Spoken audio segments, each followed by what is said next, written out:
Welcome back to the Mortgage Mayhem podcast. I'm your humble host, G Money. Yesterday was just a catastrophe, guys.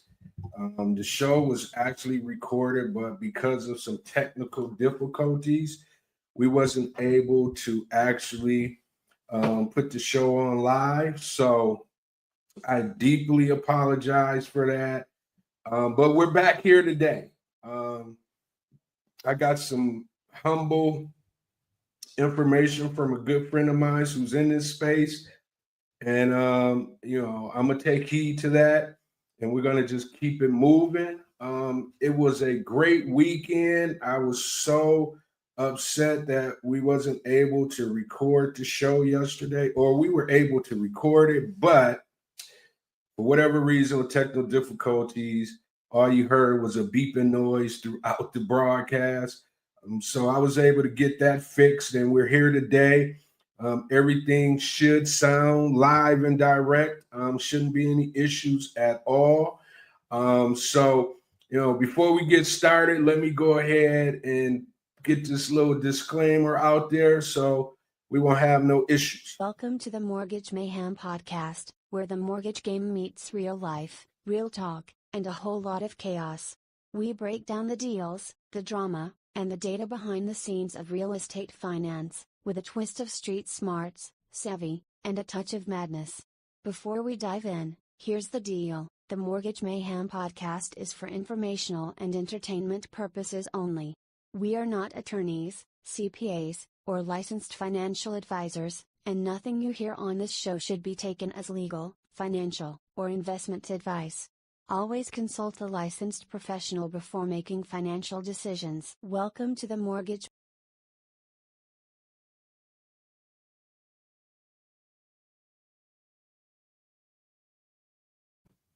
Okay, I'm back. I just wanted, it was my birthday weekend. So had a great time this weekend. Shout out to my boy, L Fox. We was at the country club getting our swing on Saturday on my birthday. Did a little thing, 1-2-1-2 that evening. So it was a great weekend for me. I appreciate all the birthday shout outs via Facebook. I just kind of want to run through it. You know how on Facebook, everybody do the little thank you, everybody, for, wishing me a warm birthday wish. And to me, that's why I got this platform. I don't have to sit there and write it. I could just kind of go through and thank the folks who took the time to say happy birthday to me. So before we get into it, I just want to run through it real quick. It should only take me a quick second, folks. Hope you guys can appreciate this. If you're not listening, you'll hear your name. If you don't get the show right here, right now, when we repost it a little bit later, you'll be able to hear your name. Sonia Thomas, thank you. Elder Sophia Folks, thank you. Sean D, thank you. All right, who else we got? We got Teddy Bowie. Thank you, my guy. You need to holler at me, Central 21. Maybe we'll be able to do some business together. Or Teddy. Andre Green, my boy. Thank you. Jacqueline Allen, my girl, been knowing her forever. Cynthia Rodriguez, don't know her, but she always chime in. So thank you, Cynthia. Marvin Ramsey, back in the day, guy. Janine Barlow, we go way, way, way back. Selby. Elementary, teen club, all that good stuff. Dehani Joseph, thank you. Appreciate it. Tamika Frierson, thank you. Andre Edwards, thank you, Noopy. Anthony Owens, thank you, Noopy. My Sands. We're going to keep it going. We got Renita Smith, thank you. Veronica Pony Gully. Been knowing Veronica forever. Sisters as well. Brothers also. Chucky Montgomery. What's up, Noopy? Appreciate you. Let's continue to keep it going. Donna Brooks, former mother-in-law. Thank you. Appreciate that. Monica Holmes, way back. High school. Jennifer Jackson, appreciate it. College I guess college girlfriend, sweetheart, whatever you want to call it, roommate. It's my girl, Jennifer. She a Delta. Shonda Lady Leo Greenlee, appreciate it. Dietrich McCall, my sins, number 10 on my line. Appreciate you, newbie. Marvin Smith, thank you. Michael Watkins, thank you. That's my guy right there. Tanya Harden, beautiful young lady right there. Back in the day, college. That's my girl. Thank you, Tanya. Eugene Black, my guy from back in the day. Marcus Martin, what's up, newbie? Daryl Campbell, what's up, newbie? Charles Turk, Kennebrew, big bro, what's happening? Appreciate you, man. Kendra Barnes, appreciate you, Kendra. Andrea Ayers, thank you. Glenda Johnston, thank you. Fareed Hassan, my cousin, appreciate you. Michelle Kirksey Parker, it's my girl from back in the day. CC Collins, what's up, newbie? Terry Reeves, appreciate you, my guy. Monica McGee, love Monica, that's my girl. Love her parents as well. Mom's no longer here, rest in peace. That was my sweetheart, loved her to death. Cedric Dozier, what's up, guy? He's alpha. Appreciate you, man. Nicole Robinson, thank you, Nicole. Virgilin Spears Williams, where my boy at? Thaddeus, thank you, Virgilin. Appreciate you. Shawana Bryan, thank you. Maria Williams, thank you. Felicia Young Thomas, thank you. Judith Allen, that's my girl from back in the day. We used to be, you already know, we used to be getting it in back in the day at TSU. Maria True, hey, Marie, thank you so much. Appreciate it. Hope business continues to go well for you as well. Kendrick Johnson, that's my guy. We used to tear it up back in the day. John Whitten, what's up, big cuz? James Baker, appreciate you, man. Sherrod Horn, been knowing Sherrod since he was a baby. That's my guy. His brother James Horn, appreciate you. Scott Metcalf, May Scott, what's up, Noopy? Trevor Trev, thank you. Beverly Sunshine, appreciate you, Bev. You know you, my girl. Alicia Simmons Moore, appreciate you.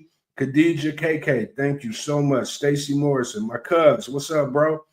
Angela Louise, that's my girl right there. Appreciate everything. Rhonda Plunkett, thank you so much. Cedric Turner, it's my big bro, my frat brother. Butterball, what's going on, newbie? Vernetta Nevels, appreciate you, Vernetta. Lawrence Radler, thank you, Noopy. Appreciate you. Danielle Darrow, thank you. Sonia Galloway, thank you. Shelly Williams from back in the day, that's my girl. Thank you so much. Marcus Reedus, that's my DP. I love you, bro. Thanks, Noopy. Larry Hubbard, been knowing Larry from back in the day. That's my guy. Steve James, appreciate you, man. Fatima Walker, that's my girl. That's my girl. Thank you, Fatima. Coretta Brown, thank you so much.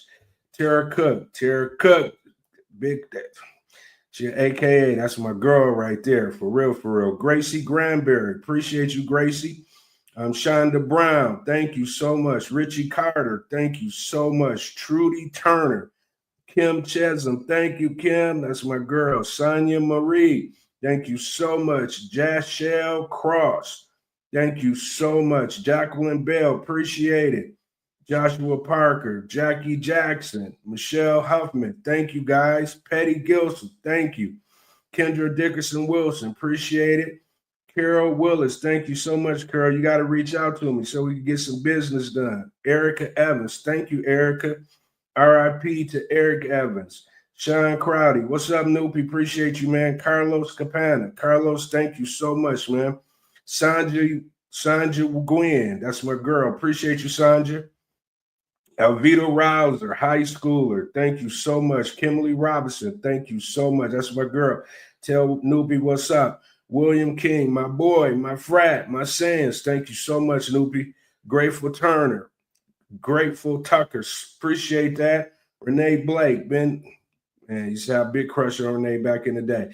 Hey, Renee, appreciate you. Aaron Hudson, thank you so much, Noopy. Noopy made me. Renee Ruffin, thank you so much. Andre Rucker, what's up, big bro? What's up, Noopy? Terry Elmore. Noopy, Noop. What's up, big dog? Appreciate you. Ramik L. Thank you so much. Gregory Brown. Been knowing me since I was a kid. Appreciate you, big bro. Sherry Cooper. Thank you so much, Sherry. You always been down with me. Still down with me. Appreciate you so much. Demetria Payton. Thank you so much. John Bibby. Thank you, Noopy. Michael Cobb, thank you, Noopy. Diane Curry, thank you so much. Michelle Sparks, thank you. Jackie Payne Witten. Thank you, Cuzzo. Sonia Gully. Thanks, Sonia. Appreciate you. Pete Motley. Appreciate you, Pete. JC. What's up, JC? Thank you, bro. Flodell Blake. Thank you, man. Anthony Shaw. Big bro. Thanks, Newbie. Tamara Johnson, a.k.a. Puff. Thank you so much. Patty Franklin. Appreciate you. Kelly Mitchell, thank you so much, Loopy. Deborah McSwain, thank you. Penny Reiser, thank you. Julius Morris, next door neighbor, growing up. Appreciate you, Julius. Man, your brother, everybody, RIP, man. Jamal Hyatt, thank you, Noopy. Teresa Dumas, thank you. Craig Griffin, thank you. Clay Smalley, thank you, Noopy. Bush Carter, thanks, Noop. Lonnie Allen, thanks, Noop. Praveen Patel, appreciate you, man. And last but not least, my cousin, Shem Hassan. Thank you so much, bro. I really appreciate them birthday shout outs. But we about to go ahead and get into the show. We got an action-packed show today. We're going to bring up someone that you guys, I know people probably ain't tuned in right now, but we're going to clip this thing up real good. So we could get it out to the masses, but we're going to bring my boy RJ up. I'm going to interview him a little bit later. We're going to talk about our company, and then we're also going to talk about ground up construction where you don't need experience. This is going to be big. So you guys definitely want to tune in to that. But let's get into it. So first up today, we're going to be talking a little bit about Trump, his proposal to raise income taxes on the wealthy Americans. Senator Chris Murphy sounded an alarm on Homeland Security's budget. A 14-year-old Wes Muhammad, who just made history as the youngest freshman at Coppin State. Georgia tax preparer Jessica Crawford, up to some no good Diddy family. The whole Diddy saga. The Diddy saga is just crazy. I mean, yesterday, we'll talk about it. And then, like I said, I'm going to bring my boy up here at some point so we could talk, real shop about Diddy. That's what he do. My boy over at No Flow, the Flow Show, No Filter. Yeah, so we're going to bring him up and let him get into his bag on the Diddy. If you guys don't know, go to his platforms. And check him out. He be having the deep dives on all things Diddy and a lot of other stuff as well. And that's my boy, Flo. Then we go get into Shiloh, Hendrix. We're going to talk about the NAACP raising money for the 5-year-old who was targeted with racial slurs in New York. We're also going to talk about Al B. Shore breaking his silence, Diageo, the new Pope. Then we're going to bring up the mother and 3 daughters who all graduated from Georgia State to get together. That's going to be one of our highlights that we bring up along with 14-year-old Wes Muhammad. And then we're going to talk a little bit about Tory Lane getting stabbed in prison.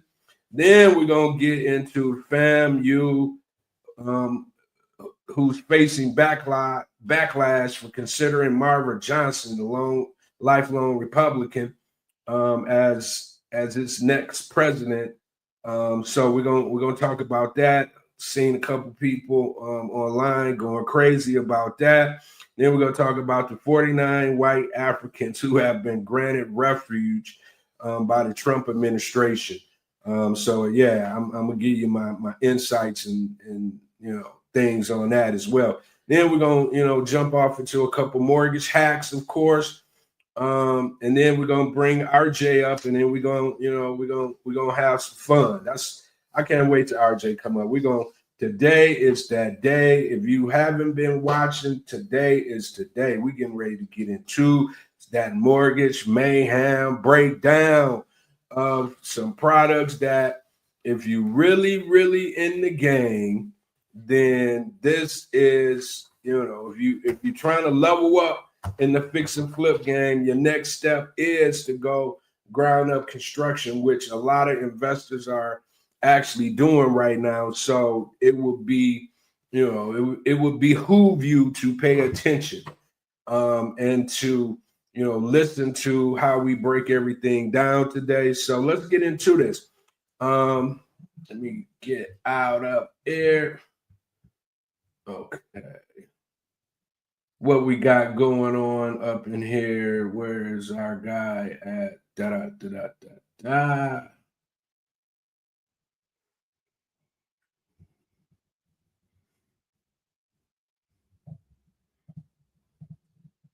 Okay, so Trump is proposing to raise income taxes on wealthy Americans.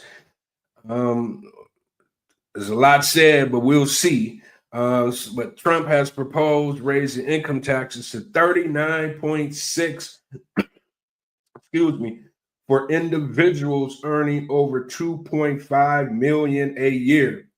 As part of talks with congressional Republicans on a new fiscal plan. The proposal will create a new top tax bracket and marks a shift from the usual Republican push for lower taxes on high earners. The suggested hike aims to help support broader tax breaks under review in Congress as lawmakers also look to extend part of the 2017 tax cuts set to expire in a year or next year. All right. So basically, this is how I feel about that. I mean, like we were saying yesterday, but you didn't hear. But I mean, if this is something that he's actually doing, then I mean, I welcome it. I mean, I think high earners should pay a little bit more. Anytime your secretary is paying more in taxes than millionaires and billionaires, that's always going to be a problem.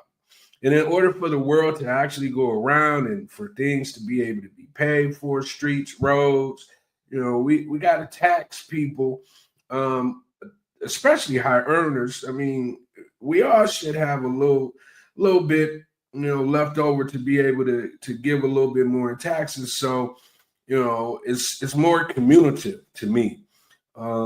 When you got high earners not paying taxes, skirting taxes, setting up accounts offshore so they can avoid taxes.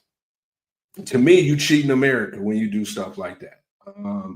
So my thing is if you getting that bag, and if this is really true, you're gonna raise the income taxes to 39.6 for individuals earning over 2.5 million. That should be a nice little tax base that's going to be coming into the government, so the government can hopefully do the necessary things that needs to be done to make this a better world, especially a better country, right? So let's see what happens on that. All right, so let's keep it moving. Let's bring up this guy. I like this guy. So Senator Chris Murphy addresses the Department of Homeland Security's budget following President Donald Trump. And I'm gonna just be honest with you. He to me, this should be the next guy. He should be the next leader in the Senate, because this guy right here, it's not like he's a fire breather. He's just more of a calm, intellectual, smack your ass down type of individual. He don't play. He always have the facts. He's smart as a whip. He's younger. So yeah, I think he should be that next person to take over leadership in the Senate for the Democrats. He's a Democrat.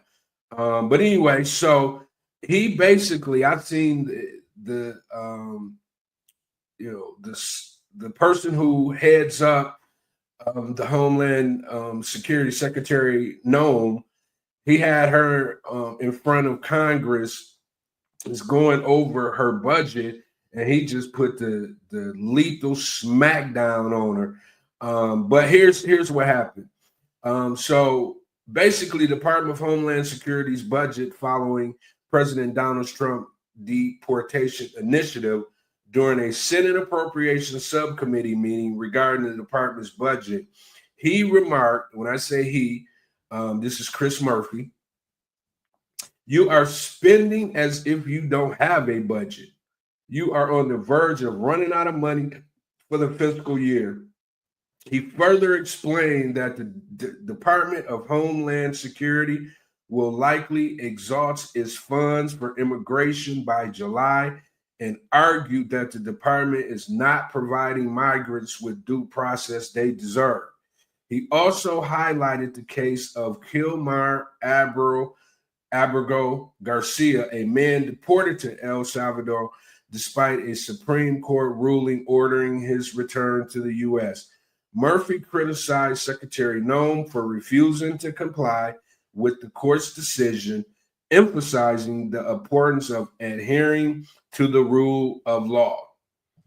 So basically, once again, the administration is running amok. They just, for whatever reason, this is the administration, first time ever, that just feels like, they do what they want to do. The old guard is no longer in their vision.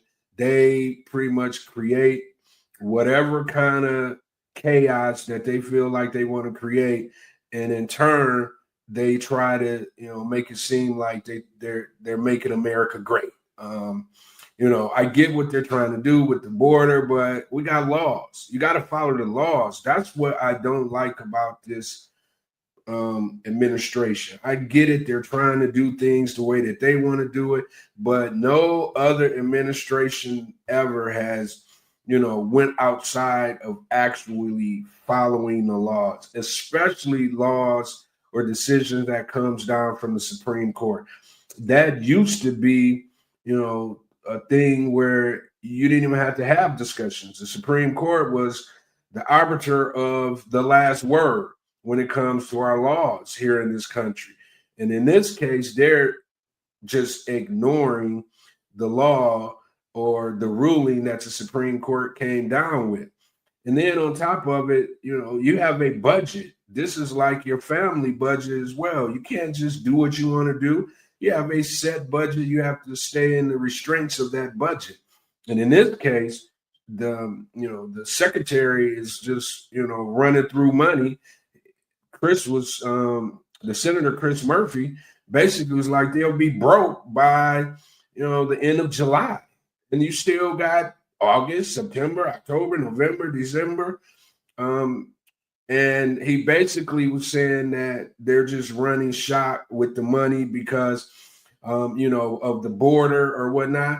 But look, if you're going to, be out here trying to handle immigration, you got to do it within the confine of your budget. You can't, like I said, your budget at home, you have to, run these budgets as if you were running your budget at home. And if you're not doing that, that is some BS, because at the end of the day, it's the taxpayers' money, so you're spending our money and you're going to be broke by July and you still got 3-4 months left. Come on now.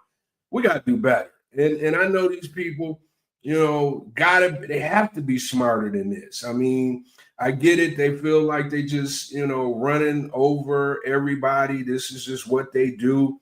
But this ain't how you're supposed to operate the government at the end of the day. You know what I'm saying? So whatever's going on in Homeland Security, and then here's the other thing. They're so busy running behind, the border. All the other cyber security is being affected.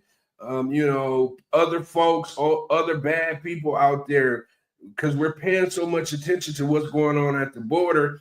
The senator is saying that we're missing the other things. And that's typically what happens. We be focused on one thing and then other things slips through the cracks. And you know what happens when things slip through the crack? You have, the likings of 9/11 and things of that nature. We definitely don't want that to happen again. We saw how that went. It wasn't pretty. A lot of people were affected. A lot of people passed away during 9/11. So, you people in Homeland Security who's supposed to protect us, get your shit together, please. Get it together, because we don't need some unfortunate circumstance that has us all, at our knees like we were during 9/11 because we didn't keep our eye on all the balls, right? No Diddy. All right, so let's keep it moving. 14-year-old Muhammad. Let me bring this kid up. Where is he at?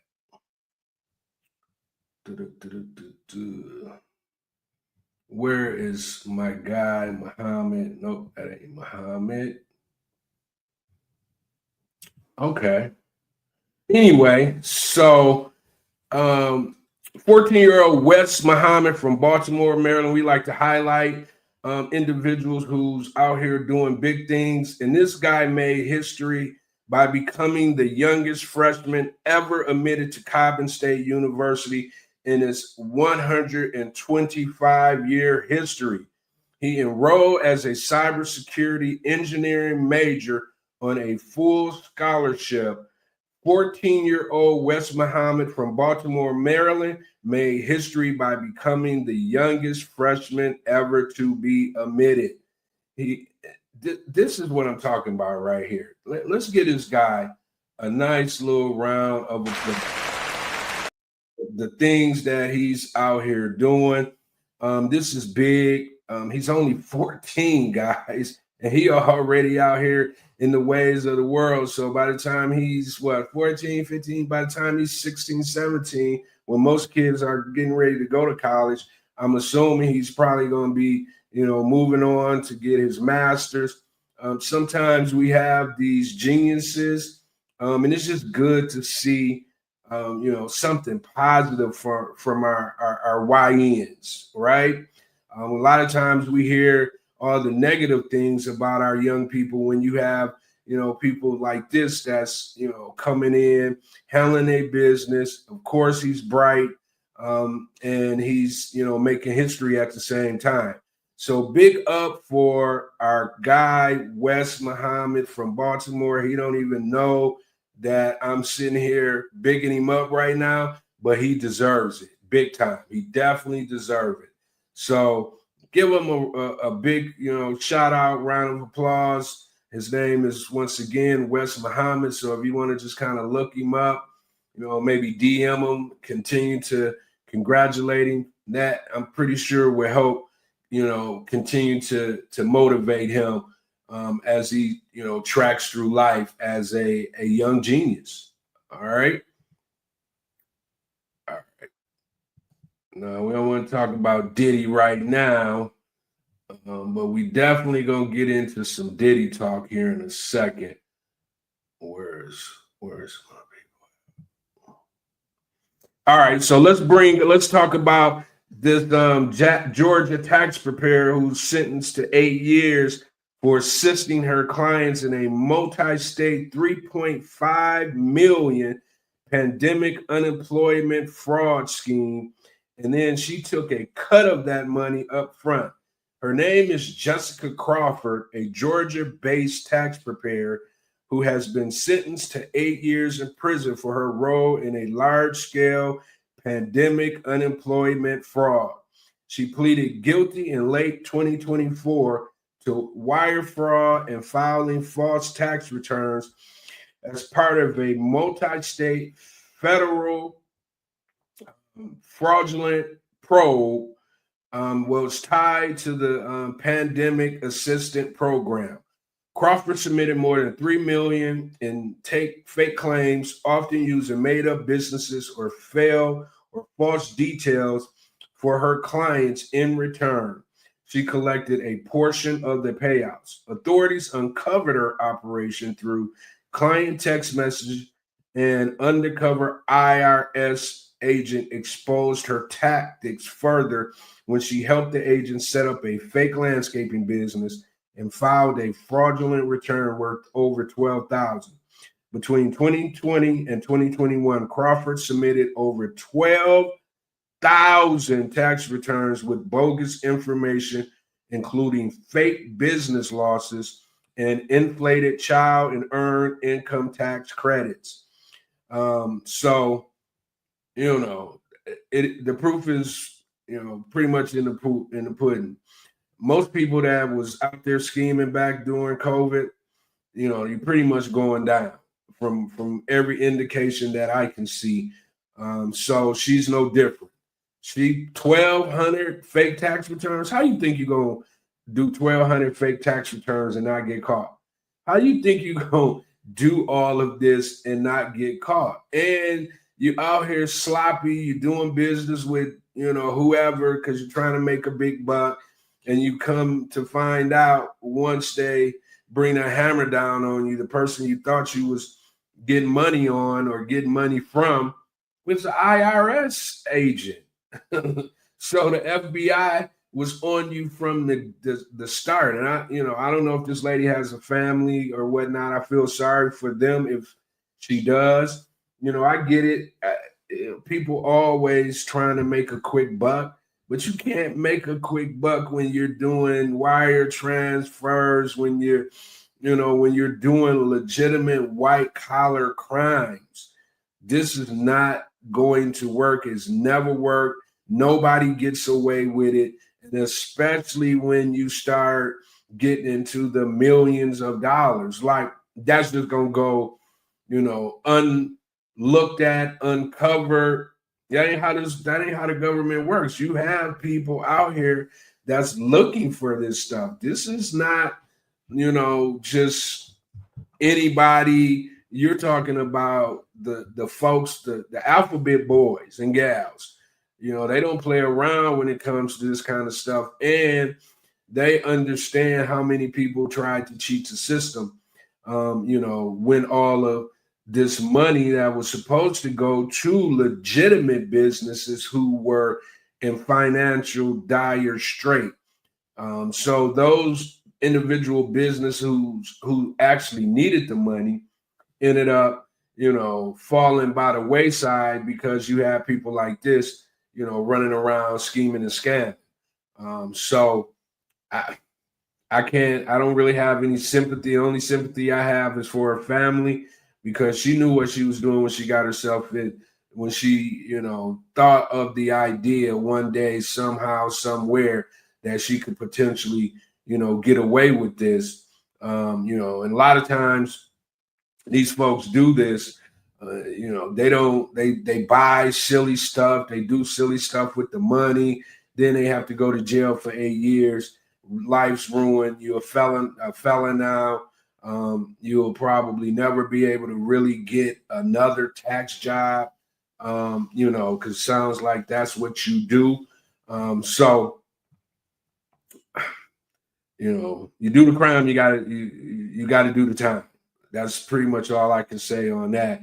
And those others who did the crime, more than likely you're gonna be doing the time as well. So hopefully it was worth it, which I can't see it being worth it because you're about to be away from family and friends for 8 years, and you're not going to college. You're going to that place where they don't play. Where when you walk through them cells and hear them doors close, all the things that you did, you're gonna be sitting there, laying there, regretting every moment of it. I don't care how much fun you had. I don't care how many clothes you bought, how many cars you bought, how many this you did, whatever. You're going to be laying there regretting every moment of your decisions, right? All right, so let's keep it moving. All right, so Diddy. Let's bring Diddy up. Let's talk about Diddy and the family. All right, so Diddy and his family reported to court. Of course, Diddy, is on trial for a RICO charge. I'm pretty sure everybody already knows this. It's everywhere. But the trial actually started, opening statements started. Witnesses were brought to the stand yesterday. PP Diddy is what they're calling them nowadays because, a lot of things came out where urination was involved, Cassie being urinated on. It was just a hot mess to the point where the daughters had to actually leave, the actual hearing. because of the disgust that was being talked about during the trial. So Diddy's in that mix right now. He's fighting for his life. As you can see here, his kids, his mom, his attorney, friends are all there, or were all there yesterday. I'm not sure if they're going to be there today. I'm pretty sure he's going to try to have as much support as he can in the courtroom. That sometimes goes a long way with the jurors, but we shall see. We'll definitely keep you guys updated on the whole Diddy world. But, it's not looking good for Diddy for the most part from every indication that I'm seeing. But you know how this go. It ain't over until it's over. The 12 jurors will decide his fate. But from every indication, all the shenanigans that Diddy may have been up to, whether people were, involved on their own, recognizance, or, he was doing the things that they're saying he was doing to the point where they had to bring a RICO charge. So we'll keep our eyes on that. Like I say, the Flow Show No Filter will bring my guy Flow up to talk about it at some point, as we, he's running high right now. He's doing big things over in his lane, true crime, and a lot of this Diddy stuff. He's been on it from the beginning. So to get his perspective, to go back and forth with him and have some banter, that should be fun. We'll kind of let him get a little bit deeper into the trial before we actually bring him up. But yeah, Diddy, no Diddy, but Diddy's looking like he in big trouble right now. Been in big trouble, been in jail for a while now.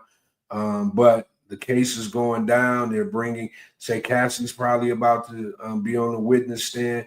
That's going to be a barn burner because it seems like they're trying to kind of say she was doing these things on her own, volition. But I don't, when you got powerful people, money, drugs, influence, you never can tell if someone was really participating or if they were being manipulated. So we'll see what happens. But a lot of, big name individuals have already been named. So, everybody's on Diddy watch right now. I was watching, people who hire people to hold their positions or hold their their seats or whatever, for $35-$40 an hour. So this is a hot ticket. I seen Jaguar right out there reporting. The lady Tisa, she was out there reporting. These are individuals that's all over social media, who's been on social media along with my boy Flow No Filter, reporting on all this Diddy shit from the beginning. You know what I'm saying? So, we'll keep our eyes on it and we'll see, see what the outcome, will be, right? Speaking of Diddy, Al B. Shore, popped up on broadcast, talking about his side of the story. And Al B is saying Diddy was behind his 2022 coma due to multi-organ failures. Says he's willing to testify in upcoming trial and refutes claims that Kim Porter died of pneumonia. He says she was in the best health of her life. So yeah, Al B is basically out here, saying that Diddy had something to do with his sickness. So during the interview, Al said he's finally ready to speak his truth. He recounted the moment he suddenly collapsed and went into organ failure, calling the health crisis completely unexpected and suspicious. For the first time, suggested that Diddy may have something to do with it. He also revealed that he repeatedly tried to contact law enforcement about sex trafficking allegations against Diddy, but was ignored and treated as if he were crazy. suggesting that the authorities were in cahoots with the diddler. Al says he was often pressured to delete social media posts warning others, receiving threats if he didn't comply. He claims he only posted in attempts to save his own life. He thanked his ex, Kim Porter, who he claims was in perfect health before her sudden 2018 death, and says she tried to warn him multiple times before her passing. Apparently, he's been subpoenaed to testify in Diddy's upcoming trial and confirmed that he is willing to take the stand. Still, he clarified that Diddy being locked up is not a celebration, claiming there's a lot of collateral damage involved. He ended by saying he's simply telling his truth and that this is not a stunt to promote his book. Okay, so Al B, we all know who Al B is. The crooner from back in the day, him and Keith Sweat, they were, you had the light-skinned brother, Keith Sweat, the brown-skinned brothers, but them two brothers had females and love songs on lock.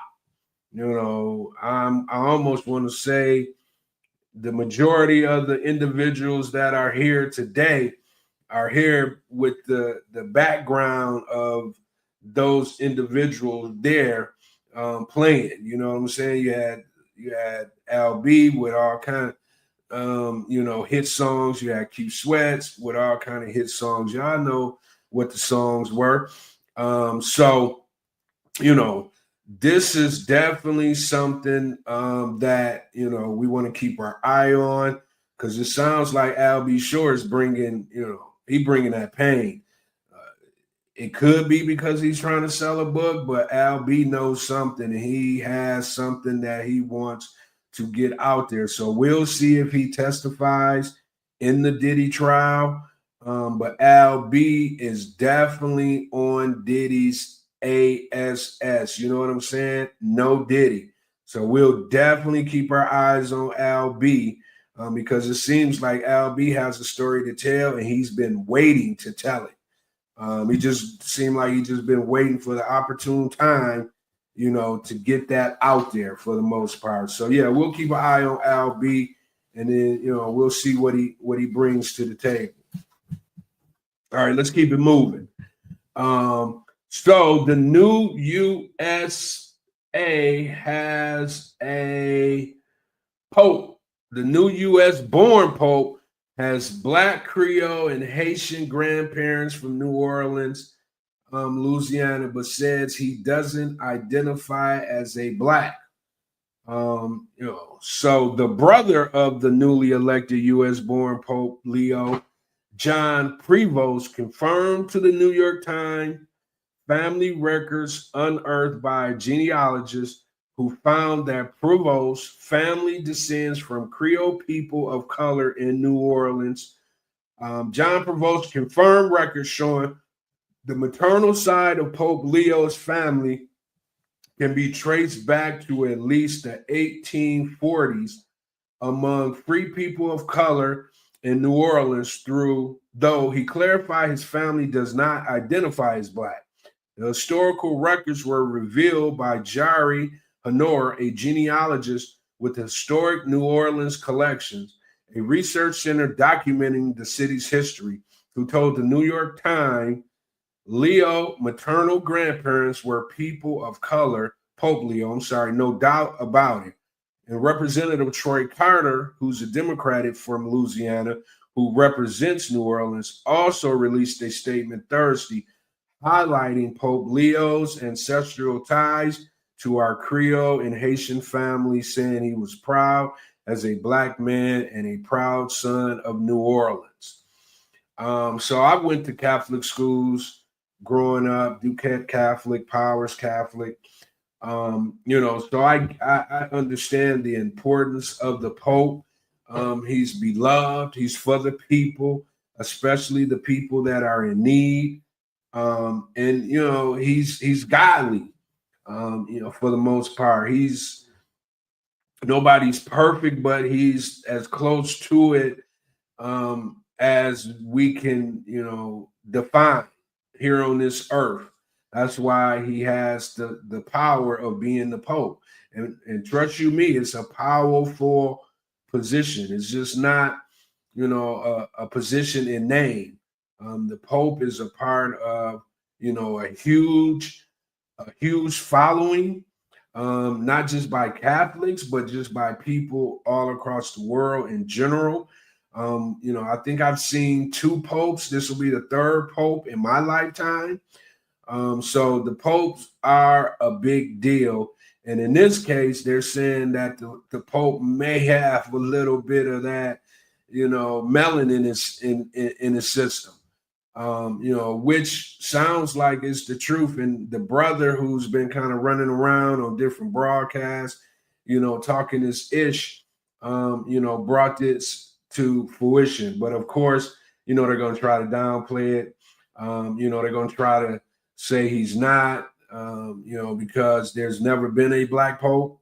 We thought this time we could potentially get one, but this is the closest thing to it. So we'll roll with it. But we wish the Pope nothing but success. I know he has some cleaning up to do because of, some of the things that the Catholic Church has been, accredited for in a negative way. So we'll keep our eye on the Pope, and we'll, keep him in our prayers, because I know he's praying for all folks, not just here in the United States, but all across the world. So big ups to the new Pope. All right, so let's keep it moving. Our next highlighted individual I like to bring up is the mother and three daughters who all graduated on the same day at Georgia State University. The Lee family from Austell, Georgia, is making history as four family members graduating together in Georgia State University in May 2025. Mother Keela Lee, 53, who received her Master's of Arts in Teaching, while her daughters, Rakaya, 31, earned her Master's of Public Administration, and twins, Camilla and Kalala, completed their bachelor's degrees in biology. A family of lifelong learners, Coella, originally from Detroit, began her career in social work from transitioning into education. After years as a substitute and paraprofessional, she became a middle school teacher. Driven by her passion to support youth, inspired by her daughters and husband, she chose Georgia State to advance her teaching career. Following in mom's footsteps, Rakaya, working in Atlanta's Department of Watershed Management, returned to GSU for her master's after the university waived entrance exams. Camilla and Kalala transferred from Alabama State to be closer to home and family, joining their sister at Georgia State University. Kamaya plans to pursue a MPH and become an OBGYN, while Kalala is preparing for veterinary school with dreams of working with animals and wildlife. Look ahead. The family's May 7th graduation, which has already passed, is a major milestone, but they are all focused on future goals. Quella aspires to earn a doctorate and launch a youth nonprofit named after her mother. Rakaya is considering law school or a PhD, while Kamaya and Kalala continue gaining professional experience towards medical and veterinary careers. For the Lees, education is a family affair and a lifelong journey. All right, so big ups to them. They out here doing big things. We like to highlight, individuals that's out here doing, big things. That's just what we do here. It's very important. These folks, we just want to touch a little bit on them. They don't know me, like I say once again, but every broadcast, I like to shine the light on those who may not, get the light shine on them, or who may not get their flowers, while they're here. So we like to just give the flowers to the individuals who we perceive as doing, big things in the community. So shout out to that family. All right, let's keep it moving.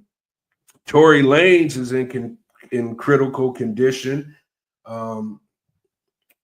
after being stabbed in prison on Monday morning. The Shade Room has confirmed with a member of Tory's team. According to an initial report by TMZ, Tory was stabbed by another inmate while in the yard of the California Correctional Institution at Tehachapi on Monday. He was subsequently rushed to a nearby civilian hospital, and the Shade Room spoke with a member of Tory team who confirms the news, revealing the rapper is currently in critical condition. So yeah, Tory Lanez, man, bro, feel sorry for you. Sounds like he's doing better now. So you know he's still here. So that's a big thing. I don't know what happened. You know, so to speak, it's prison. Anything can happen. You know, so you know, we just send prayers to Tory and his family for a speedy recovery, in hopes that at some point he can make it to the finish line. Because if this kind of stuff keeps happening, then you know it sounds like this was meant to unalive him. But he pulled through, he pushed through. So hopefully he'll kind of make some different arrangements going forward, so he doesn't have to have himself in these kind of situations. All right, let's keep it moving. This is a big one. Republican Marva Johnson to be the next president of the HBCU. She currently serves as vice president, state government affairs for charter communication. And the FAMU is interviewing lifelong Republican Marva Johnson to be the next president of FAMU. She currently serves as vice president, state government affairs for charter communication. Black millionaires, my people over there. FAMU is facing backlash over potential appointment of Republican executive Marva Johnson as president. Businessman, and Hollywood producer Will Packard released a video discussing the controversy. Florida A&M University is facing criticism after news broke that Marva Johnson, a lifelong Republican and current vice president of state government affairs at Charter Communication, is a finalist for the university's next president. The announcement has sparked debate among students, alumni, and HBCU supporters. Critics worry Johnson's political affiliation and about wait a minute, where we go? Oh, I'm sorry. Corporate background may not align with FAMU's progressive values and historic mission. With Florida's shifting political climate, some fear her appointment can signal a move towards oppressing conservative interests rather than appeasing conservative interests rather than advocating for students and academic freedom. Supporters argue Johnson's experience in government affairs should help FAMU secure funding and navigate political challenges, urging others to judge her on qualifications, not politics. Still, many in the Rattler community remain skeptical. As the Board of Trustees prepares to make its decision, the outcome could shape not only FAMU's future, but also the broader role of HBCUs in today's political landscape. All right, so yeah, that's a big one. I seen Will Packard all over the internet, and he's not happy about this at all. So we'll keep an eye on it. I don't want to get into it right now because a decision hasn't been made. If they do decide to choose her, we'll unpack it. We'll talk, in detail about it. But until that happens, I'll just keep my 2 cents to myself. Will Packard. If you guys want to really get the skinny on it, Will Packard, who's a big film producer, who graduated from FAMU, all you got to do is go on Instagram, type in Will Packard, and you will get your money's worth. He's not happy about it. He's screaming to the top of, his lungs about it to anybody that's listening. So we'll definitely keep our eye on it, and we'll see exactly what it is that they got going on at FAMU. We should be getting a decision soon, though. So we'll be able to talk about it and just kind of go from there. All right, so that's some of our hot topics today. We might end up doing another show sometime this week, maybe Friday, because we did miss the show on Monday. So I might just come on back on Friday and just kind of talk about some things, kind of the end of the week, types of things. Real quick, before we bring RJ up, let's talk about a couple mortgage hacks that can save you $1,000. Lock in low rates early with new construction loan before the markets change. We're going to be talking about new construction here today, but yeah, you want to get locked in like as soon as possible, so you can take advantage of the lower rates right now before chaos occurs, or rates could drop. But if you can lock something in at a reasonable rate, now would probably be a time, especially on these new construction loans, right? All right. The second hack is bundle land acquisitions with construction loan to make your underwriting smoother. So that's pretty standard when you buying land. A lot of times, it makes sense for you to come to the table with the land already purchased. That way you can get credit for that.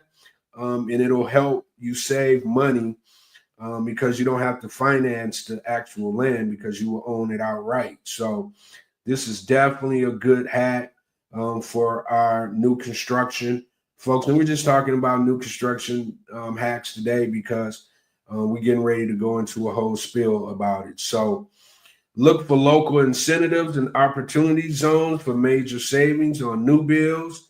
That's very important. USDA is a huge one because it's 100% financing. And then you got your opportunity zones. I would say Google opportunity zones because, it may be some opportunities there for new construction as well. So definitely want you to take a look at that. And they're offering a lot of local tax incentives as well. Leverage building permits to negotiate better terms with lenders. That one is, one that we could talk about a little bit more, a little bit later, as we kind of go through, the actual ground up construction. We can speak on that, leveraging building, builder permits, because permits is huge. And most lenders want you to pretty much have your permits already squared away before you bring them a new construction project. They'll work with you if the permits is in the workings. But if you can already have that done, it might be a good way for you to leverage, that to get better leverage on your overall deal. All right. So that's the 4 hacks for today. And like I said, I love the hacks because it's one of those things where, some people will take them serious and it will afford them an opportunity to save a lot of money. And it also will afford them to have, knowledge that most people don't have. That's why we bring the hacks to the broadcast, because a lot of people don't, they don't have a clue. So it's almost like I'm creating a dictionary of hacks for you. So when you do decide that, you want to get into the game, or if you're already in the game, it will allow you to have knowledge that most people won't have, and in turn can help you out long term. So, stay tuned to the hacks and make sure you guys are, taking full advantage of the hacks if possible. You know what I'm saying? So right now we're waiting on RJ. He should be in the actual room here any minute now. Let me get him. Let me dial him up, so to speak.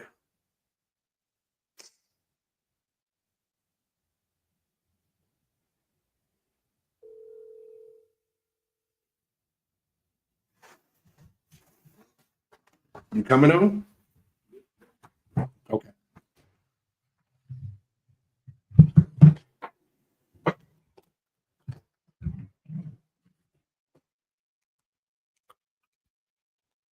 Mm-mm. Mm-mm.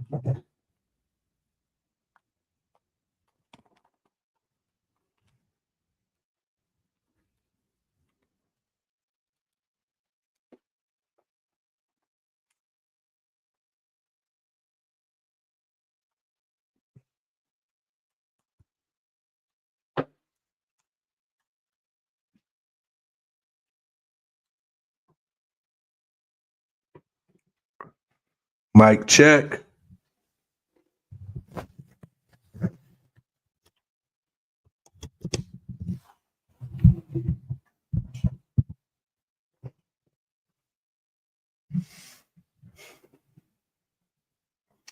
Yes, I think we're just waiting on RJ right now. He should be dialing into the studio here any second now. This is going to be big, guys.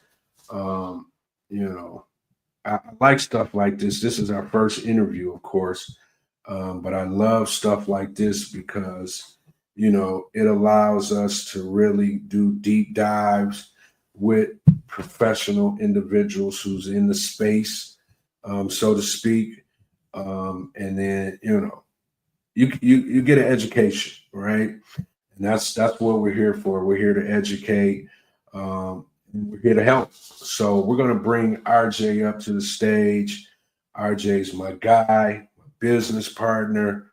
So let's bring him on up. RJ, G Money, what's happening? man, what's going on, big dog? Nothing much. I couldn't wait to bring you up. Like I said, we don't have a huge audience right now because we're just getting started. But I'm taking it from the mud, big dog. We'll get there eventually. And episodes like this, interviews like this, to inform the audience is really what one of the main reasons why I even decided to do this. Because we're in a space that a lot of people don't get the information. You can go to a stockbroker to get information on stocks, right? You can go to these different places to get financial information. You can call your financial planner, but when you're an investor, you have people like us, and it ain't a lot of us out here, as you know. To be able to give them vital information to help them build generational wealth. And today, we're going to not only get into ground up construction without any experience, but we're also going to talk about our company, Nationwide Capital Advisors, where we can, help people not just do ground up construction, but anything in the fix and flip, fix and hold, DSCR arena. But I'm gonna let you kind of come on up and do a quick little introduction, and then we'll kick things off. And the first question I want to bring to the forefront. So as you're doing your introduction, you can also think about this question as well. How did you get started in the mortgage industry? Let's go. All right. First of all, congratulations on the platform. Happy to see you bringing the good news to the masses. First Right. and foremost. First Right. and foremost. Appreciate it. Yeah. So I'm the managing director of Nationwide Capital Advisors. We are a pretty much occupy some space within the private money / hard money lending arena. I prefer to use the terminology as investment purpose lending over hard money lending, because hard money lending more specifically kind of refers to one thing, usually short-term bridge money, whereas we're also involved with funding deals that are long-term. And so basically what we are looking to do is to fund and help individuals kind of get through with multiple investment strategies, right? So we are a nationwide private money lender focused on investment properties, whether that be residential properties, which we look at as 1 to 4 units. That could be for a fix and flip. That could be for a buy and hold, a rental property. It can also be ground up construction, which is one of my favorite strategies. Additionally, we're a commercial lender, so we deal with properties that are multifamily, 5 units and up, office buildings, mixed use buildings, and pretty much all that's in between. So our mission as a company is to help individuals that want to build their real estate business. That's our core mission. So we go about it in a very different way, because what I like to say is that we don't necessarily look to do 100 loans for 100 people. We're really in the business of doing 100 loans for one individual, right? We are able to give individuals the tools that they need in terms of knowledge, network, systems, infrastructure, to help them build their real estate business.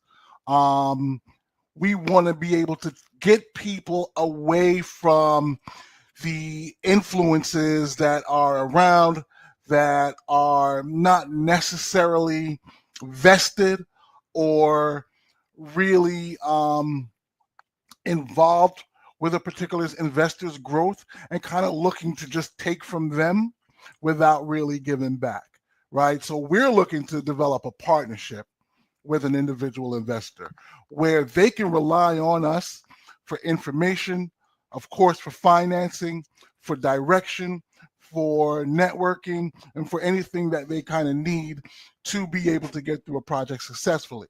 And that's how we get to the next project, which is what we're in business for, to be able to do multiple projects. So we want to give any single individual all of the tools that they need to make that happen.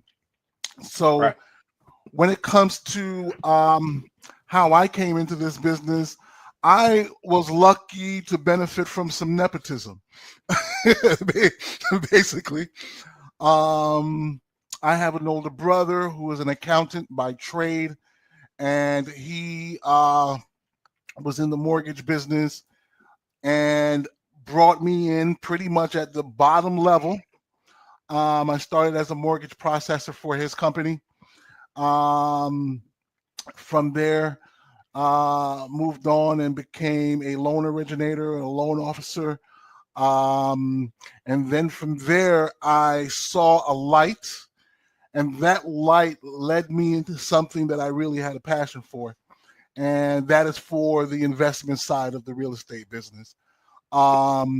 So I began to kind of really study and develop experience around commercial real estate first. And then later on, I learned that, you know what, commercial real estate, it's difficult for individuals to get into. They need a significant amount of capital to play in commercial real estate, especially where we are here in New York City. And I was shown really the benefits of investing in residential real estate, something I had always stayed away from and advised clients to stay away from, because I deemed it as much more risky endeavor, which in some cases it can be. In the nature of it, it is more risky than commercial, because commercial is built on the backbone of income that's being generated from the property, whereas residential real estate relies on you, the individual, to fund the debt service. Well, one of the benefits of the crash of the late 2000s, 08, 09, is that a new lane was created to separate those who were getting financed for homes to live in from those who were getting financed for homes to invest in. That separation created this hard money lending space. Mm-hmm. And this hard money lending space, now that the right parameters and the goals and the rules were set in place, and that's the great thing about rules and structure. A lot of people are afraid of rules, regulation, and structure. No, let's protect those that need to get protected. Right. Let's get them out of the way. Right. And let's do business. Right. And that's what really came out of that with Dodd-Frank legislation and other legislation that kind of separated investment from owner-occupied.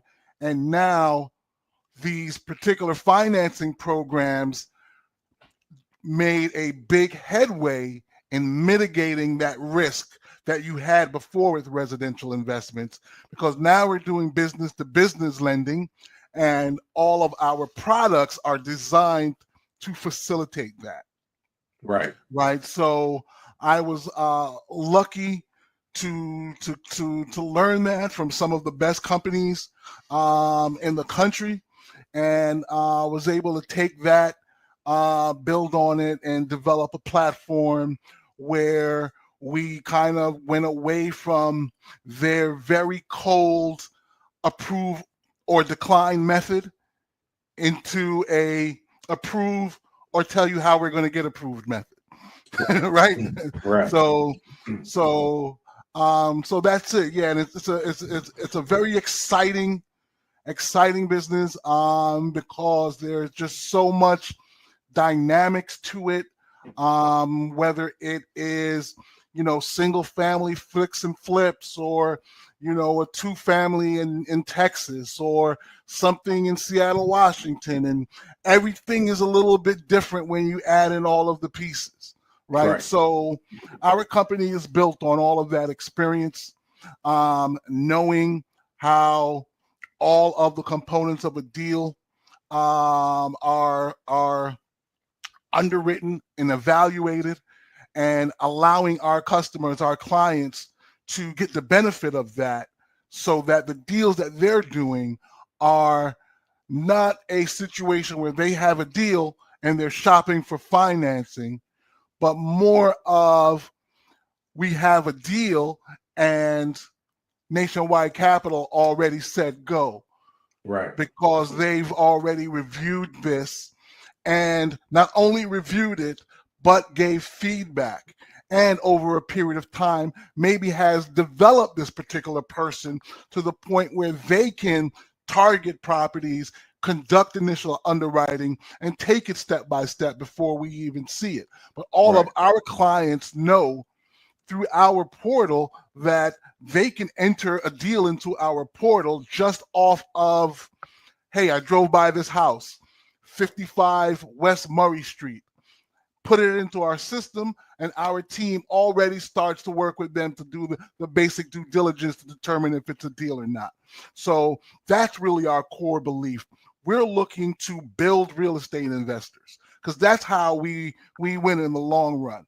We don't want to go fight and battle for other people's clients, right?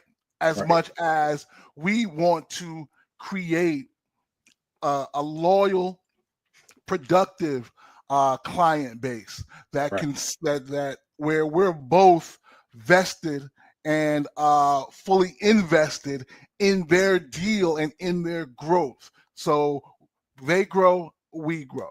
So here we are.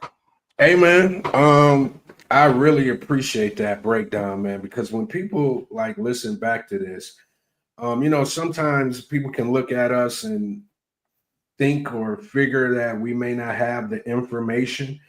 But just that little small breakdown that you just broke down, I mean, when people actually listen to this, they're going to know that they're dealing with true professionals, right? Because sometimes, unfortunately, you know, people may look at black, brown, whatever skin color we may have and figure that we're not as adapt to understanding financing the way that we, you know, we just so happen to be fortunate to get the information and the knowledge from places where, you know, sometimes people don't even know are available to them. But just kind of, because when I'm on here, RJ, I don't really tell people kind of what I do, so to speak. I haven't gotten to that point yet. It's just been more me just kind of educating people, but not tooting my own horn or saying what it is that I do or talking about our company, because I don't want people to feel like, you know, I'm just here, you know, just trying to just get business, so to speak. Right. But let's just hour-long commercial. Right. So let's talk a little bit about how we actually launched Nationwide Capital Advisors, you know, together, so to speak. You came up with the brainchild, and then you kind of put the pieces together, and then I kind of came in to kind of help fill the void. Talk about that a little bit. Bring people up to speed on how the company got started, and then we'll talk about ground up construction.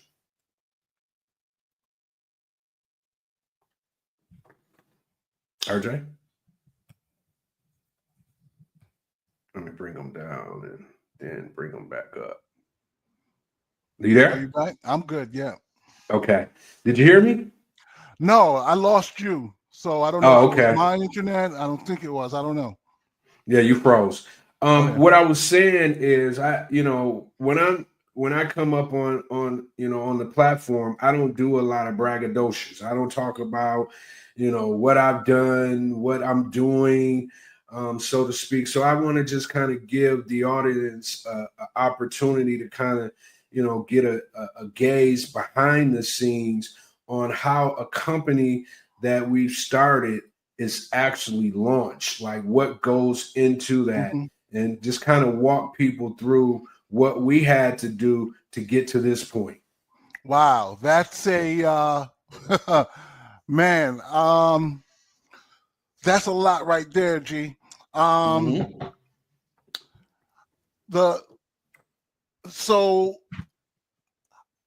The first part of that is fair to say I'm a fairly blessed individual, right?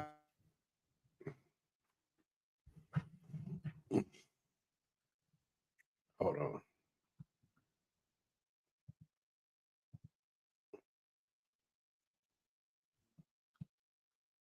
We lost RJ real quick.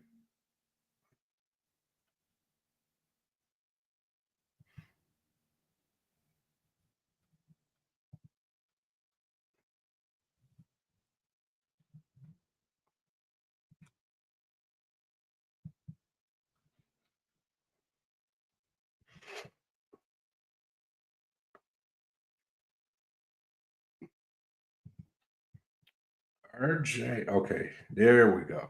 There we go. Yeah, is that me? Is that my fault? Yeah, I think so. Yeah. I mean, we're good though. Okay. All right. So I'm just gonna try to make up for whatever lost time there. All right. So yeah, I consider myself a very blessed individual. For to have kind of had the journey that I had in this space. Like I said, it started with my brother's company. And, I made a joke about nepotism, but I didn't get to walk into the doors there and be in charge, right?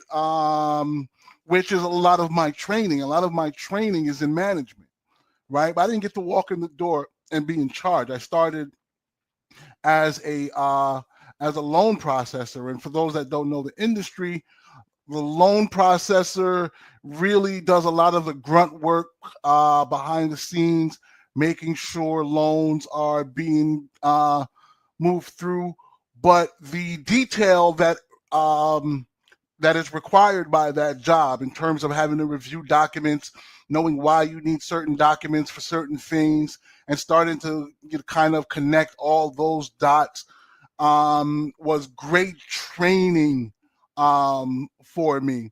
And from there, and of course, being influenced by my brother's business and seeing his company and having that as a model to kind of follow. But again, the one thing that's remains true is I've always had a passion for real estate, not for loans or the mortgage business, right? I've always had a passion for real estate. And coming into real estate from that perspective, I was able to learn it really from the bottom up, because any lender, they are looking at an asset at a real estate asset as a pivotal security to their capital. Mm-hmm. So the way they look at it is going to be with more scrutiny than even you, the owner. Right. Okay. So learning those systems first created this baseline. Then learning how to be a loan officer, seeing what that job was like, and developing best practice, and again, being blessed with this leadership mindset, being able to start putting those pieces together, say, hey, I can run this better than them, which is typically what's going to come appear in my brain after I work for anybody for 2 weeks. Right. to be honest with you. Right. I'm the same way. Right. So it started with those building blocks, and then starting to learn the commercial real estate. Right. Which really drove my passion, because that's, for me, was the real nerd work that I'm kind of more attracted to. And as I'm learning the commercial real estate and now studying commercial real estate in this particular city and then that city, and then seeing all those differences and how all those things are put together, I started at that point, which is probably 2009 or 2008, right before the crash. Mm-hmm. Brilliant businessman. My first foray at this business in terms of building my own firm and trying to grow from there, right? But again, as I said, wrong time, wrong place, and right, it took some time to start, putting it back together. Now, in the time, I started to do some other things to gain experience. I worked for an appraisal company, started to see how the appraisals were done, right? I worked for a title company, started to see what that magic was like, right? And then it just so happened, and I'm not going to mention their name, the title company that I was working for, they started their own private money lending. And again, with a commercial lending mindset, we're still very separated from residential real estate investing, right? Because those worlds are so very, very separate. They don't really intermingle, right? And I'm from the commercial world at this point, and I didn't understand residential investing or why do it. Right. the company I was with, they started a private money lender, and that private money lender happens to be a very large in the space right now. They did it by raising capital from crowdfunding. So now we start seeing a lot of this modern technology and modern business practices starting to come to play, which is a big part of how we were able to create this. And once I saw that, I was then lucky enough to work for two other prominent lenders in this space. Both of them, and of course, again, 3-4 weeks in the spot. I'm like, Yeah, we just keep. I think RJ's, he in the NYC. So for whatever reason, his internet is not interneting right now. As soon as I can get him back up to the stage, this is powerful stuff, guys. This is one of the big dogs of the industry, and he's my, one of my partners. So, his knowledge pretty much is my knowledge. My knowledge is pretty much his knowledge. So let's bring him back up. Okay. Yes. Jumping right back in. Right. So all of those things came together, and there was one other experience, and this experience might have been key. So at this point, I failed at this one time already. Right. I'm with now a hedge fund. This hedge fund is involved in doing multiple things with real estate. On one side of the business, they acquire properties, add value to the properties, and flip those properties, right? And I'm talking about large commercial. They're buying malls, right? All of that work would come across my desk. I ran the lending side of the hedge fund. Right. So all of the loan business would come through me. But of course, they would use that underwriting apparatus on their own deals. Right. So now you start seeing the connection. Key thing I learned there was where the money was coming from to lend. It's a hedge fund. So now I started to understand how to get to the capital, to lend the capital, all of the systems and following that, a couple more companies. I can see all of the systems that is required to handle a volume of loan requests, get them to the other side. And all of these things started to come together. And then, of course, I met you, and then we worked together on actual deals. And then from there, we developed a rapport, and you brought an opportunity to me. Right? And you brought this opportunity to me, not really knowing where I had come from, right? But you were able to recognize, hey, if I want to build a lending company, who should I talk to? And it was right. And once you got that fire back ignited and asked for a real product in terms of you having a source of capital, and all they needed to see from us was a plan on how we were going to lend all of it. Okay. That allowed me to come in back to the drawing board, back into the lab, and lay out everything. Right. So everything that I had learned, all of the best practices, all of those things were able to get now combined into a plan. Right. And, really that set it off. And again, at this point, I'm at another company. I've elevated at that company to the point where I'm learning more things behind the scenes and really seeing how they market, how they do business, as they had me kind of responsible responsible for a lot of the business development. So again, I'm lucky to know how it works in the back rooms and out front, right? And while a lot of people have been in this business chasing dollars, I've kind of been chasing education. Right. And that really now has manifested itself into a platform that I'm very proud of. And that is a platform that has the potential to take a lot of people to places that they thought that they could go.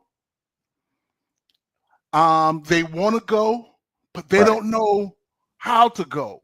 Right. And in our space, that is a very dangerous situation, because there are so many people out there waiting to show you where to go. Right. It ain't the place you really want to go. I promise you that. The places that they want to take you to are not where you should be going. Right. Because, I mean, just let's talk about influencers. Right. What do I get out of mentoring you? Right. Out of me having you sign up to come onto my webinar, and however much you're paying, whatever, to do that. What am I getting out of that? Right. And the only thing that can be produced from that is a couple of things, right? Individuals whose capital I'm going to use to invest in my own deals. And I'm going to give them 10%, 15%, or whatever. Right. But that ain't the 30, 40% that they should have been making. For their dollars. Right. And then the worst scheme is, I'm only in this to really just make this $500 off of you and these 40 other people for a month. Right. I'm gonna do this every month forever. My marketing infrastructure is amazing. I got 150,000 followers, people signing up every day, and I'm making 200 grand a year off of this. Right. So unfortunately, in this business, anything else you want to invest in, you kind of have a place to go. In this business, you don't really know where to go. You'll get lucky if you talk to the right realtor. Right. There's a good realtor out there. Right. But good luck finding that good realtor. Right. That knows investments. Right. Because a realtor's job is to sell you a property. Absolutely. They are conditioned to not expect much return business once they sell you a property, because you're buying that house to live in. Right. But a realtor who thinks about investment, that's the kind of realtor you want, because that realtor is in it to make multiple deals with a particular individual. Right. But finding that person is. Yeah, he cooking too. That's indeed. He is cooking. I wish his internet service was cooking, but right now he's having some Wi-Fi issues. I can see when he comes back. So as soon as he comes back, we're gonna bring him back up. This is what I'm talking about. On this platform, it's going to be individuals like this that we could bring up who has a vast amount of knowledge. And I have access to these type of individuals. Carry on, RJ. Yeah, I think I was coming to the end there, right? But it's about, again, our platform is designed to help people do this the right way. Right. Absolutely. We're invested, and we believe in getting you to your next deal. Right. Because selfishly, that's how we make money. Right.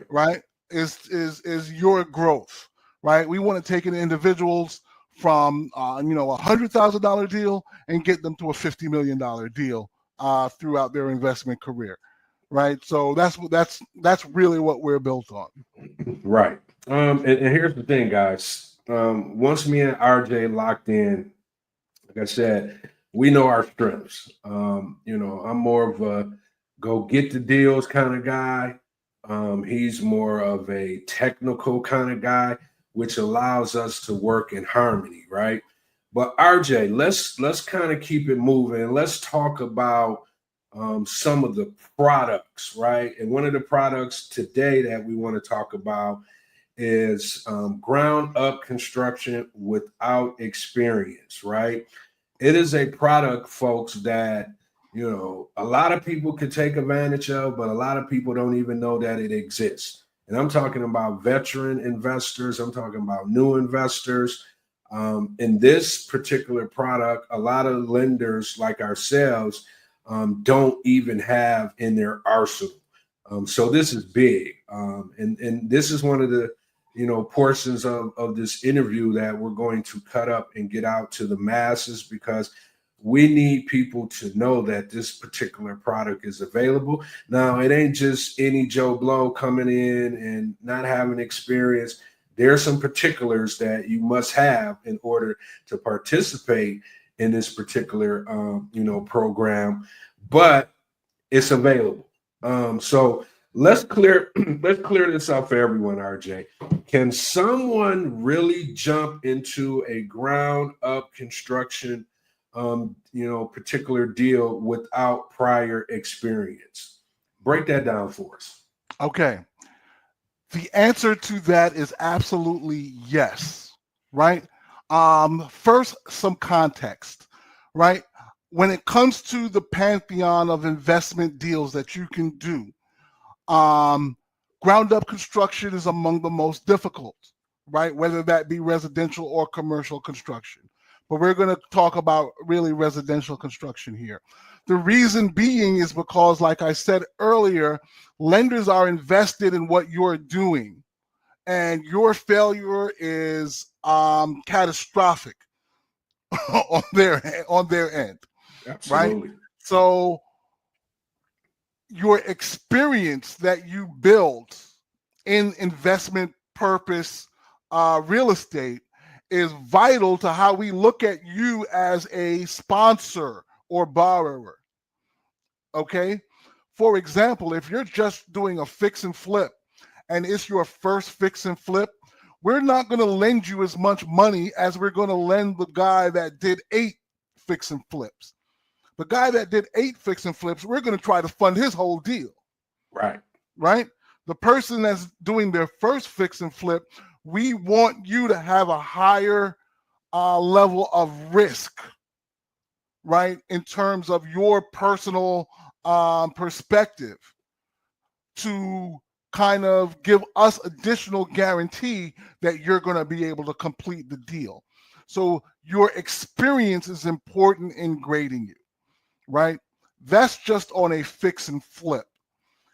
If you were to do a ground up construction, now we're talking about not just painting new cabinets, new appliances, and a new floor. No, we're talking about excavation. We're talking about footing. We're talking about permitting. We're talking about architects. We're talking about all of these engineering systems and building systems that there is no way you're going to understand them, or even have the ability to, I'm talking about Joe Blow, general person, have the ability to learn this thing fast enough to complete a profitable or, efficient build.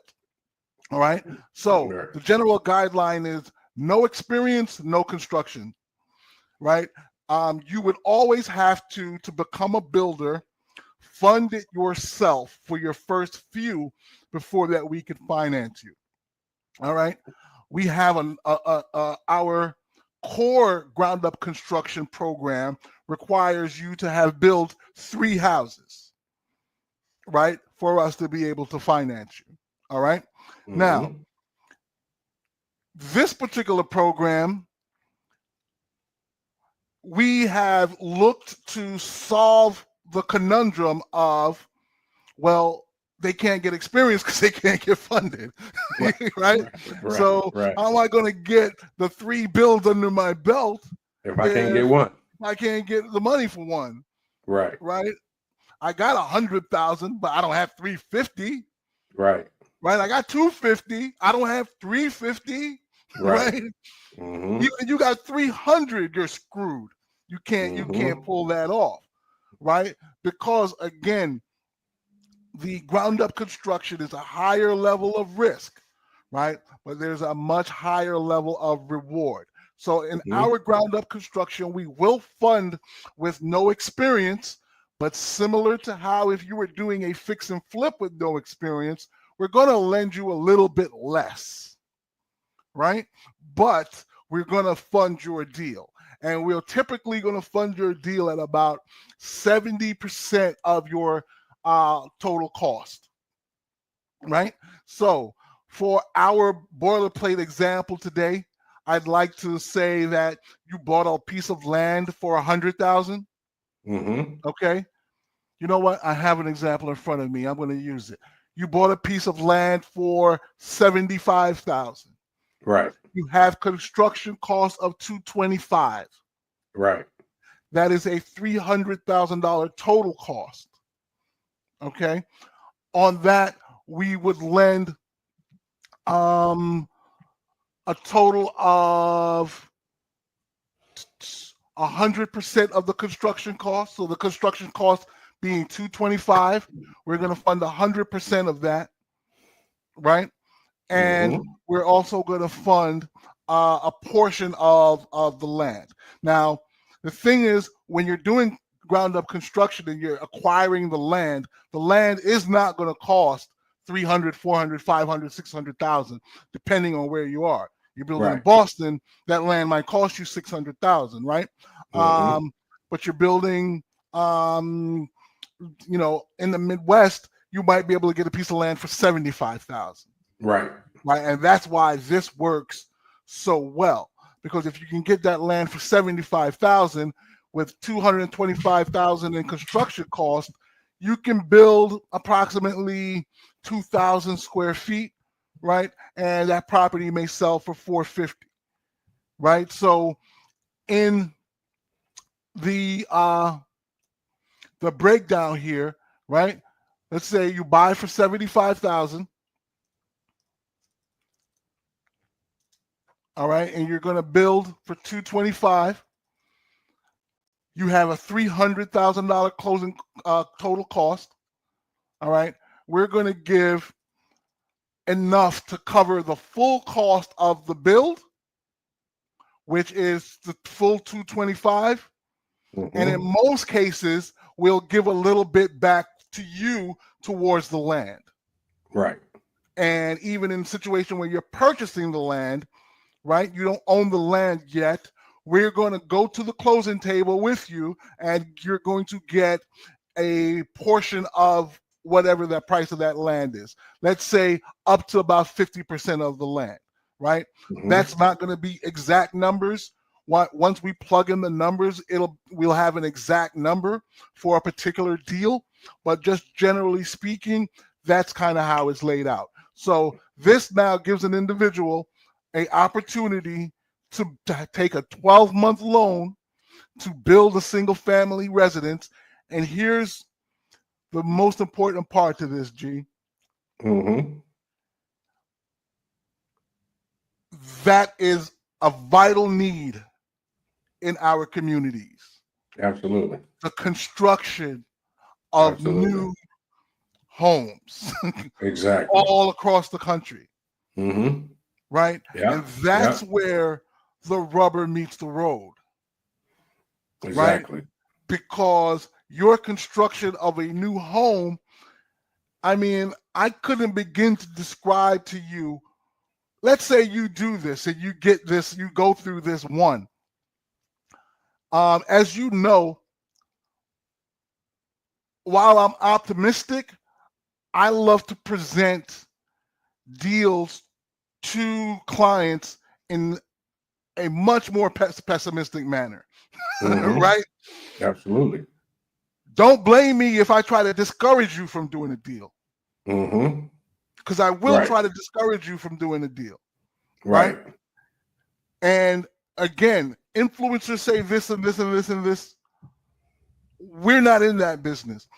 We're in the business to get you out on the other end to get a exit.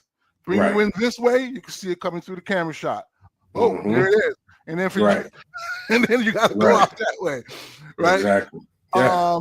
So in order to get there from the onset, you have to understand everything that could go horribly wrong with this.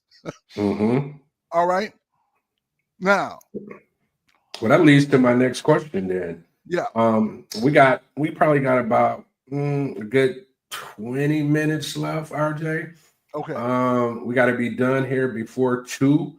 Okay. So I'm just gonna hit you with questions I think that are All right. important in the scheme of things. I'm gonna cut down my big answers and just give it to you in just hit me in the face with it. 10 words or less.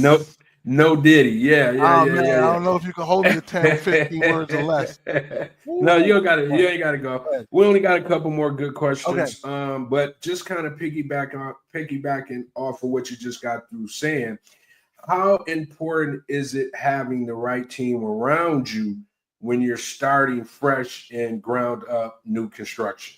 It's the whole deal. It's everything. Everything. Exactly. It's everything. There's a reason why lenders will not lend to you if you haven't built. Mm-hmm. It's because we know what you're about to get into. Right. Right. Exactly. And the chances that you're not going to get out of it.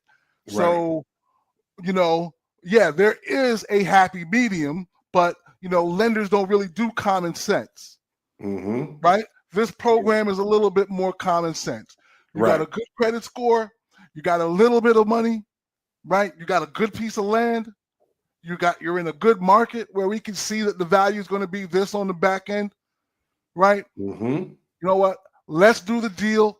We're going to hold your hand a little bit, help you as much as we can, give you all the things that you need to try to help you get through it, right? Because again, what do we want? For you to win there so we can go do that again. Exactly. Right. Exactly.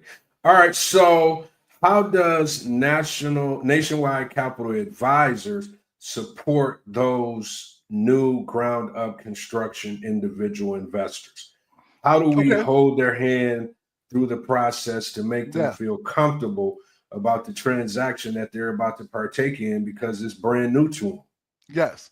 So, that's a very important word that you just used. It's comfortable, right? We're going to strive to get you comfortable. And and again, we're not interested in being salespeople either, right? So we're not going to sell you on going forward on something that you're not going to be able to get through.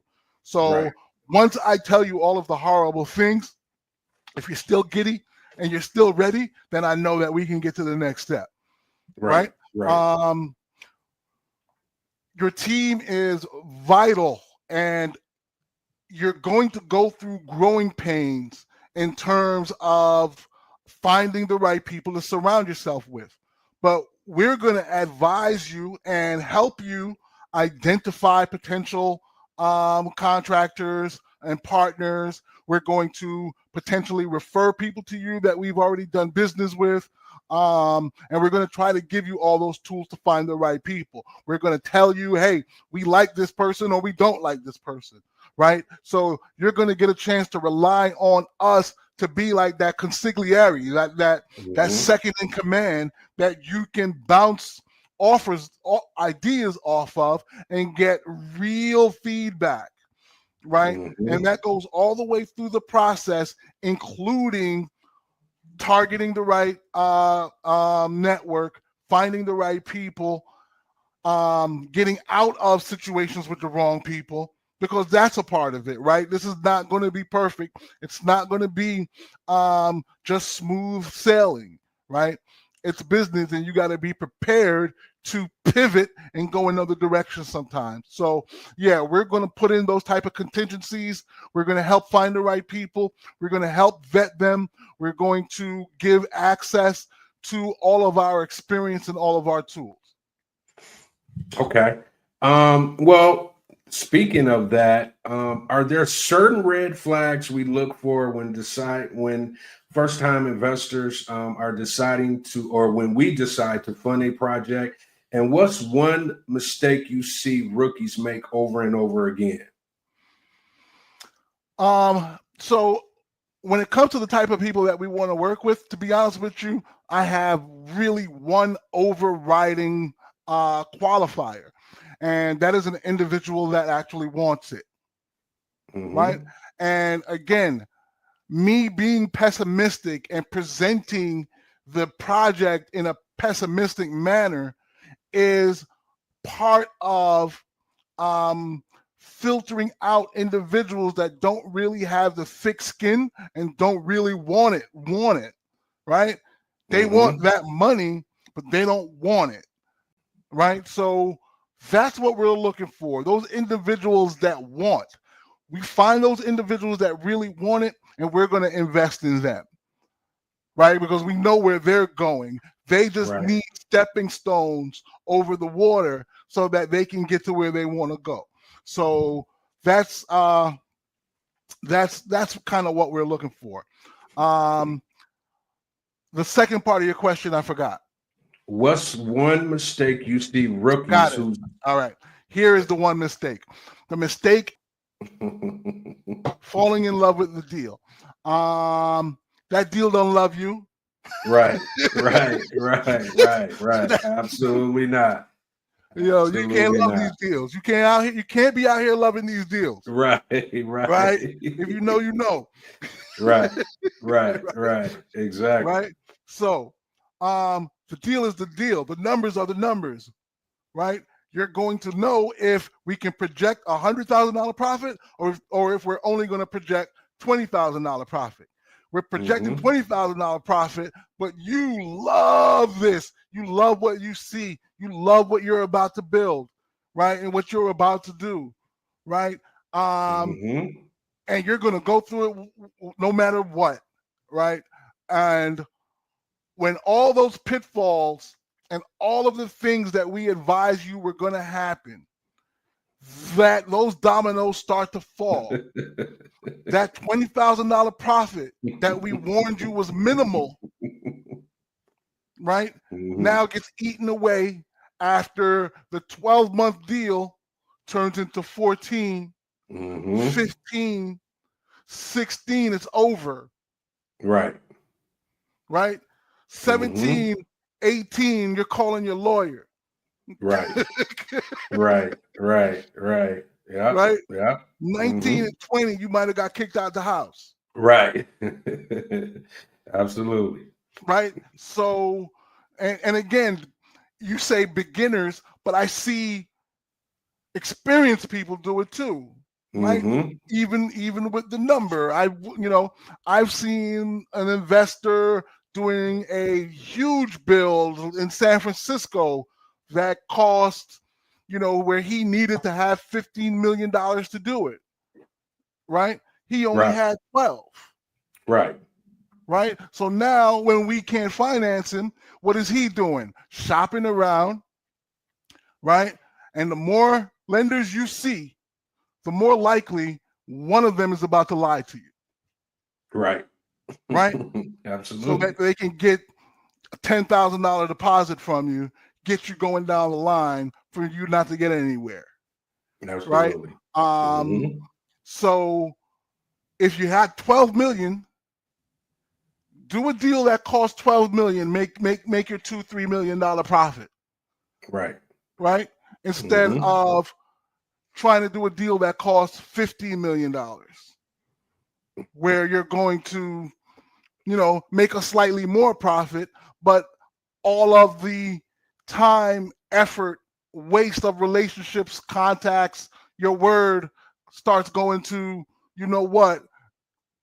trying to make something happen that was totally unnecessary, right? For us, it's all about do a deal that you can do so we can just get to the next one. Absolutely. The next one is coming. You don't need to do the $15 million deal when you can afford the $12 million deal. Right. Let's do the $12 million deal now so we can do the $15 million deal next year, please. Absolutely. Right?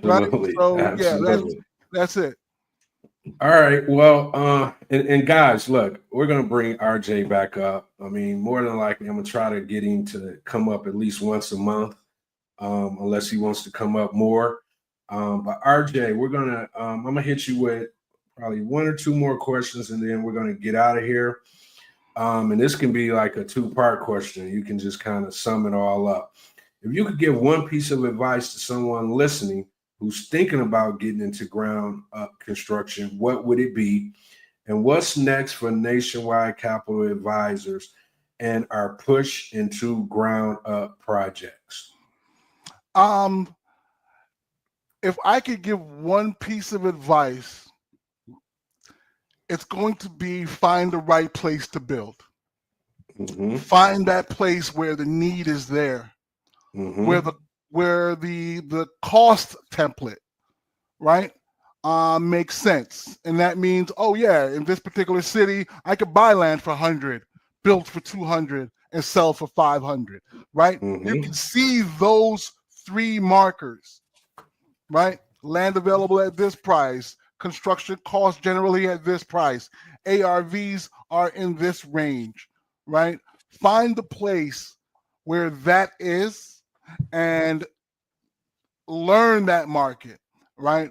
And become an expert, and then start doing the things to, well, first of all, first thing is, if you're a developer, you're a developer. Say you're a developer. Tell yourself you're a developer. Right. Right? And then start acting like a developer. Right. All That's right? important, people. That's important. Yeah. Yes. Yes. And then, like I said, find the place, then start getting acquainted with the government processes. Permitting. Things of that nature. Right? Do I got to grease somebody? Hopefully not. Right? Mm-hmm. Right? Mm-hmm. Find out what the political climate is in that particular marketplace as it pertains to building and development, right? And really start digging in there. Who are the architects? And that's going to start to build your infrastructure, right? Because again, you want to build 3, 4, 5, 6, 7, 8 times in a particular marketplace, because Mm-hmm. you don't want to stretch yourself out so that your contractors can become a team. Everyone that's working with you can become a team. That makes everyone more acquainted and a little bit more efficient. So that's the way you want to go. And in terms of what's next, we're just really making a push, right, with this product. Mm-hmm. Because when we're talking about improving the lives of individuals with real estate, when we talk about creating generational wealth, it's no secret that the wealthy individuals are heavily invested in real estate. It's no secret. It's no secret. Anywhere you are, right, you look around, you see people building, right? They're making money, and they're making money hand over foot. And what I mean by that is, when it comes to looking at different investment strategies, ground up construction is one that does pretty well in terms of producing a good profit margin. Absolutely. Right? One thing I don't necessarily love about it, it takes a little bit longer, right? Because you're in a deal for 12 months, sometimes maybe more. We would prefer to see you in 2 deals over 12 months, right? But at the same time, the ground up construction experience is, while we're not doing 2 deals with you over 12 months and we're only doing 1, right? What's happening is you could have made that same amount of money potentially doing a flip or 2, right? 2 to 3 flips, right? In that same place.